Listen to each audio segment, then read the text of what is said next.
8h, 9h, Dimitri Pavlenko. 3 lettres à la une ce matin, ZAD, ZAD, une nouvelle zone à défendre. Est-elle en formation du côté de Sainte-Soline dans les Deux-Sèvres?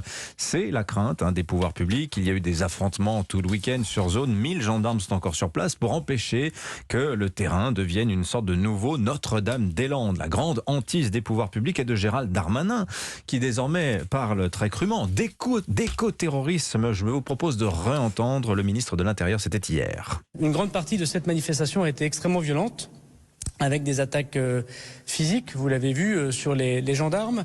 Et cette partie de la manifestation extrêmement violente relevée d'activistes.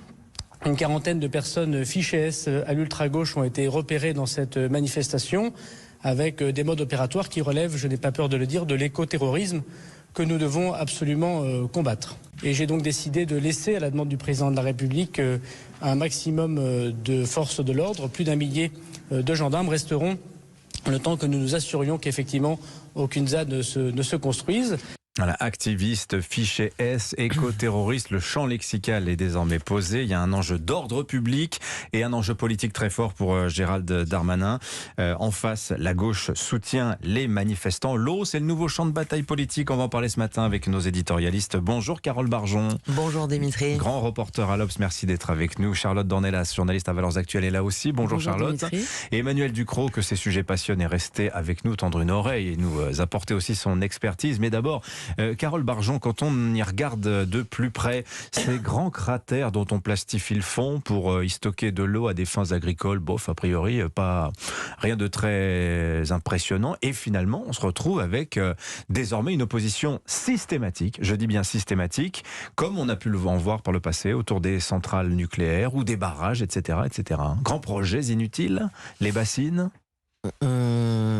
C'était le label décerné à toutes ces coins sur lesquels on redoutait la formation de ces ZAD. bassines, si on a bien compris, elles sont destinées à éviter que les agriculteurs, ne pompent trop d'eau pendant l'été où il y a moins d'eau. Bon, donc c'était une réserve. Bon, maintenant les militants écologistes considèrent que ça atteint la nappe phréatique, que c'est dangereux. Ou plutôt, c'est qu'on pompe l'eau de la nappe phréatique pour remplir la bassine. Et surtout que du coup, c'est réservé à des grosses exploitations céréalières souvent qui cultivent du maïs. Bon. Donc derrière la bassine, c'est le modèle agricole qui est attaqué, vous pensez? C'est le modèle agricole et donc d'une certaine manière, oui, le modèle de la culture intensive qui est remis en cause. Oui. Bon, donc ça, on sait très bien que ça c'est un combat écolo depuis toujours. Oui. Après ça, il y a les méthodes utilisées, pour justifier ce combat. Et est-ce que c'est vraiment très convaincant d'assister, comme on l'a vu, à des scènes de vandalisme, parce qu'il n'y a pas d'autre mot, et beaucoup de violence?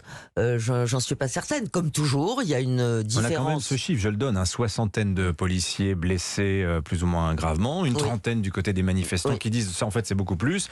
Enfin bon, on a un bilan quand même qui est assez lourd. Une canalisation qu'on a fait sauter. Sectionné, effectivement, mais qui n'alimentait pas la bassine. Pas de chance. Non, pas de chance. Pas de chance, c'est mal tombé. Mais en fait, c'est la différence qu'il y a toujours en fait entre les militants écolos qui sont souvent de tradition assez gauchiste, en tout cas très radicale, et d'un autre côté, il y a un électorat et des gens qui sont effectivement pour la protection de la planète. Oui.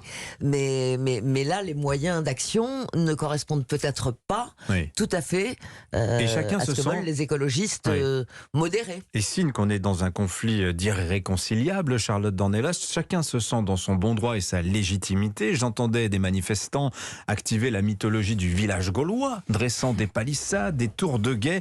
Nous ne défendons pas l'eau, disent-ils, nous sommes l'eau qui se défend. Ah oui, j'ai entendu ce slogan qui m'a épuisé avant même de commencer la journée. Nous sommes l'eau qui se défend. Enfin, bon, bref. Passons sur le slogan et la le choix du planète n'a pas les moyens. Gaïa n'a pas les moyens de se défendre. Voilà, il faut bien qu'elle trouve ses défenseurs. Gaïa, c'est ça. Bon, là, c'est bien. On retrouve l'aspect mystique, on va dire, d'une partie de l'écologie aujourd'hui. Moi, ce qui me fascine, franchement, dans cette histoire, au-delà du débat sur la pertinence ou non de ces bassines que je laisse à Emmanuel Emmanuel le soin de nous éclairer parce que alors, je ne suis pas une spécialiste des bassines, mais je note que eux non plus, parce qu'apparemment, ils se trompent de canalisation au moment de la sectionner. Donc, c'est quand même du génie. Mais Charlotte Dornelas, on retrouve un peu les bases qu'on a autour de débat sur le nucléaire, alors qui s'est un petit peu apaisé à la faveur de la crise énergétique. On entend même Greta Thunberg dire aujourd'hui, plutôt que de rouvrir des centrales à charbon, laissons les centrales nucléaires. Mais enfin, se pose encore une fois, c'est la rationalité contre l'irrationalité. J'ai du mal quand même à totalement considérer qu'irrationnel, ces militants écologistes. Non, alors, je les qualifierais pas d'irrationnels. Je pense qu'on pourrait faire un test et leur demander de faire pousser un radis. Je pense qu'on serait très étonnés. À mon avis, ils sont incapables de le faire. Donc ça, c'est quand même une première chose.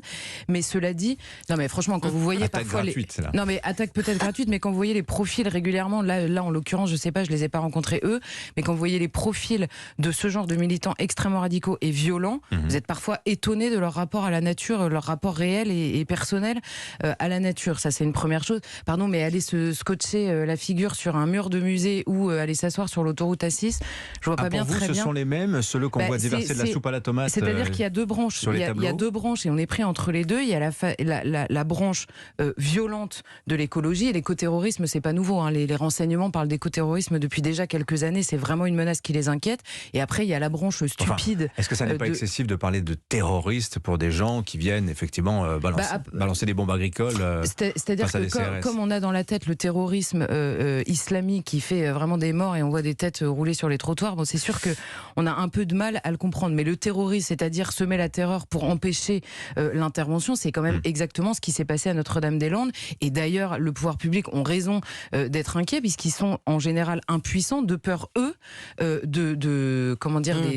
des conséquences d'une intervention, ce qui n'est pas du tout le cas de ces militants. Mais personne ne les défendra autour de cette table. Pour dire qu'il y a quand même peut-être un sujet de discussion. Oui, mais un sujet de discussion, précisément, c'est pas exactement le spectacle. Artificialisation des sols. Mais le sujet de discussion, c'est quoi? C'est plusieurs dizaines de terrains de football, je crois, en surface agricole. Mais je suis d'accord. Le problème, c'est que c'est comme d'habitude. C'est exactement 200 piscines olympiques. 210 piscines olympiques, je crois. Le problème, c'est que c'est exactement comme les Black Blocs dans les manifestations. Ils délégitiment eux-mêmes des revendications légitimes. Et c'est évidemment en ça qu'ils sont insupportables. Et c'est évidemment aussi en ça, et c'est peut-être le plus étonnant dans le week-end, c'est qu'ils bénéficient, malgré leur violence incroyable, d'un soutien politique, ce qui n'existe nulle part ailleurs sur l'échiquier politique. Mais Emmanuel Ducrot, alors là, toujours cette même question, est-ce que ces actions violentes neutralisent complètement le débat légitime qu'on pourrait avoir sur la pertinence de ces bassines, ou au contraire, mettent-ils le projecteur sur les bassines? Jamais on en a autant parlé que depuis. Jean-Luc Mélenchon n'a cessé d'invoquer le sujet pendant la campagne présidentielle. Personne s'y est intéressé. Ce qui est intéressant, c'est que ce sujet de la gestion de l'eau et du partage de la ressource en eau, c'est un sujet qui est très ancien pour le monde agricole. Et ça fait 20 ans que le monde agricole est confronté à des oppositions à chaque projet. Pas seulement pour les bassines, pour tous les projets qui ont trait à l'eau. À la Clusa, une retenue d'eau a aussi été violemment combattue. Et ça monte dans le débat public là récemment, mais c'est un sujet qui n'est absolument pas nouveau pour le terrain. Ces bassines-là des Deux-Sèvres, ça fait 10-15 ans que les projets sont en cours. Il y a eu des concertations dans tous les sens. Il y a eu des décisions administratives, des décisions qui ont été attaquées, réattaquées. Enfin, je veux dire, on ne peut pas dire qu'il n'y a pas eu de concertation et qu'il n'y a pas eu de débat public sur ces bassines-là. Elles ont fait l'objet d'un débat public. Le problème, c'est que le débat public a tranché pour la pertinence de ces bassines. Les études scientifiques ont été faites, elles sont adaptées à cet endroit-là, mais pour autant, ça n'empêche pas les gens de vouloir les détruire parce que la loi et le droit ne leur ont pas donné raison. C'est ça qui est inquiétant. Carole Barjot, vous voulez rajouter quelque chose sur les bassines? Non, c'était pas tellement sur les bassines, c'était sur ce que disait Charlotte à propos du pouvoir qui s'inquiète. Mais c'est tout le problème. Je veux dire, on n'attend pas d'un pouvoir qu'il s'inquiète. On attend ou bien qu'il prévienne ce genre de manifestation, parce qu'il y avait quand même 400 Black Blocs, je crois. Oui.